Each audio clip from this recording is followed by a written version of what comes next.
روٹی وقت پہ نہ ملی, گالی دے کے چل اپنے پیو دے گھر. کیوں جائے یہ تیرے باپ کے, اپنے باپ کے گھر؟ یہ کوئی بھاگ کے آئی ہے؟ کیوں جائے اپنے باپ کے گھر؟ یہ کسی کوٹھے سے آئی ہے؟ نہیں نہیں نہیں, تیرا تو ایک رتی کا بھی اس پر احسان نہیں ہے. وہ تیرے گھر میں آنے سے پہلے اپنے باپ کی حلال کمائی کا 20 لاکھ روپے کا جہیز تیرے گھر میں لے کے آئی ہے.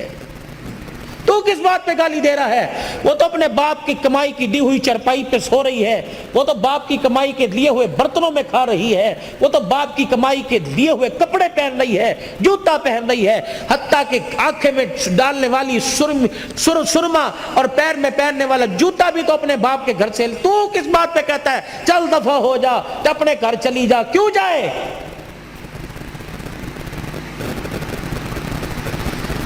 کیوں جائے؟ اگر قرآن کا قانون نہ ہوتا, نبی کی سنت نہ ہوتی, میں دیکھتا تو کسی کی بیٹی کی طرف اشارہ کیسے کرتا؟ یہ تو میرے نبی کا مبارک طریقہ نکاح تھا کہ جس کو زندگی میں کبھی نہیں دیکھا وہ بھی رات کو تیرے بستر پر آ کے بیٹھ گئی. وہ کیوں جائے؟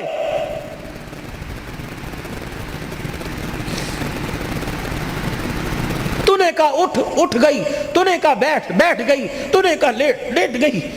تو گھر میں آیا, میرے سر درد ہے, میرے ٹانگوں میں درد ہے, اچھا میں دودھ گرم کر کے لاؤں, اچھا میں چائے بنا کے لاتی ہوں. تو سر میں درد کہے تو وہ اس کا کلیجہ منہ کو ہے, اگر وہ کہے میرے سر میں درد ہونا تو کہتا ڈرامے کر رہی ہے, یا وہ انسان نہیں ہے. گرمی کے موسم میں تیرا نوٹ گننے کو دل نہیں کرتا, وہ تیرے لیے 3 ٹائم چولہے کے آگے بیٹھی ہوئی ہے. وہ جب سے باپ کے گھر سے آئی اس نے اپنی مرضی کا کھانا ہی چھوڑ دیا. اس نے کبھی نہیں کہا کہ میرا یہ کھان نو دل کرتا ہے. جب سے باپ کے گھر سے آئی اس نے اپنی مرضی کا پہننا ہی چھوڑ دیا. وہ جی بھی تیرے لیے رہی ہے, مر بھی تیرے لیے رہی ہے, 9 مہینے تیری امانت کو گود میں اٹھا کے پھر رہی ہے. 5 کلو کا تھیلا ہاتھ میں لے کے جائے, گھر جا کے میں پانی پیا, میں وزن چک کے لے کے آیا, میں تھک گیا. وہ 9 مہینے امانت کو لے کے پھر رہی ہے. وہ کروٹ بھی نہیں بدل سکتی, الٹی بھی نہیں لیٹ سکتی, وہ اپنی مرضی کا کھا بھی نہیں سکتی, وہ پھر بھی پیر کی جتی اور کتی بن گئی. اگر بھولے سے اس کے میکے سے کوئی آ گیا, بھائی میں, سسرال میں سے ماں باپ آ گئے, اس نے تجھے نہیں کہا نا امی ابو آ رہے نے کچھ پکان نہیں لے, اوقات دکھائے گا, اوقات. کنجر پھر آ گئے نے, انہوں نے حرام دی کمائی سمجھیے. وہ عزت ہاتھ جوڑ کے کہتی ہے میرے ابو نے میرے بارے جتیاں مار لی, اے تجھے کمرے بیٹھے نے, شور نہ کر. اپنی اوقات دکھائے گا کہ میں نسلی حرام کا ہوں.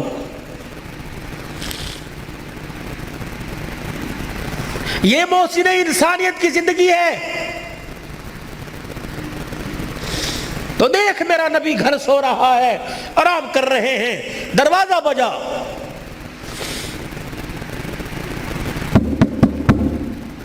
سید عائشہ آنگن میں ہے ویڑے میں.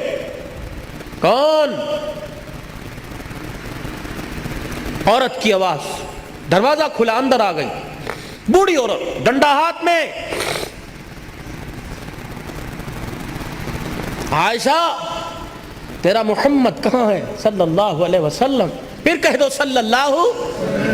سبحان تیری, میرا نبی اللہ اکبر.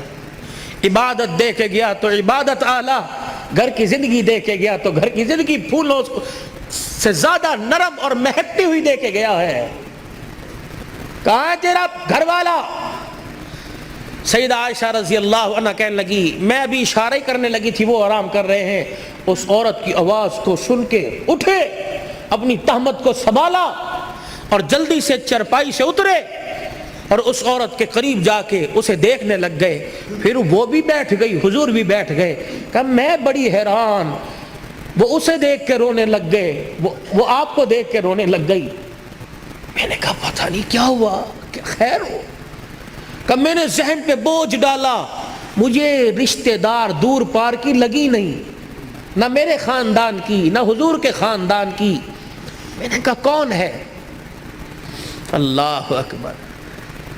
عائشہ جلدی کھانا تیار کر, اس کے لیے لاؤ. کبھی میں نے لا کے کھانا رکھا. عائشہ دودھ بھی لے آ. عائشہ تیرے پاس کوئی فالتو کپڑے ہیں وہ بھی دے دے، اگر نہیں ہے تو میری نبوت والی چادر اس کی جھولی میں لا کے ڈال دے۔ عائشہ کوئی پیسے پوچھے ہیں کہ اتاق میں رکھے ہوں تو وہ بھی اس کو دے دے۔ اماں کہنے لگی میں سر پکڑ کے بیٹھ گئی، آج سے پہلے اتنا نوازا کسی کو نہیں۔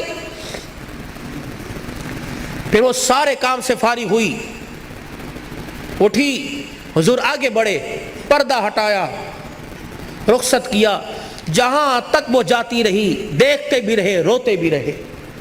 کہ میں جہاں کھڑی تھی میں نے دل میں خیال کیا، میں نے کہا رات کو آئیں گے نا عشاء کے بعد، جب مجھے اپنی چرپائی پہ بٹھائیں گے پھر میں پوچھوں گی یہ کون تھی، ابھی نہیں میں پوچھتی۔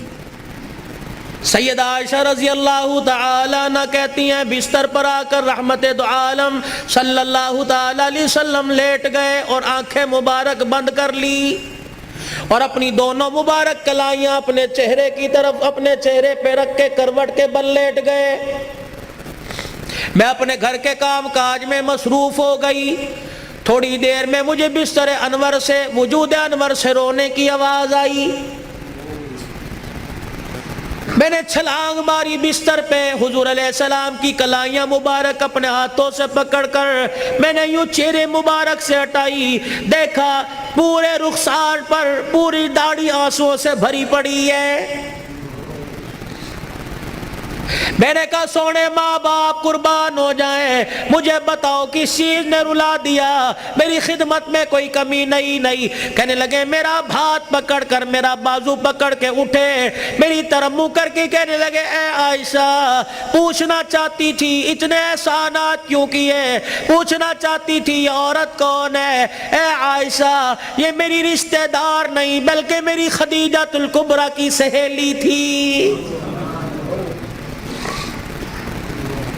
یہ کوئی میرے ماں کے خاندان کی نہیں، میرے ابے کے خاندان کی نہیں، میری خدیجہ الکبریٰ کی سہیلی تھی۔ کملی والے خدیجہ الکبریٰ کی سہیلی، اتنے لوازمات سے نوازا۔ فرمایا عائشہ تجھے کیا بتلاؤں، میری خدیجہ کی حیاتی میں جب بھی یہ میرے گھر آیا کرتی، جو میں نے اس کو دیا وہی میری خدیجہ الکبریٰ دیا کرتی۔ میں نے خدیجہ الکبریٰ کے لیے اچھی سہیلی کو وہ کچھ دیا جو خدیجہ دے تاکہ قبر کے اندر خدیجہ کی روح ٹھنڈی ہو جائے۔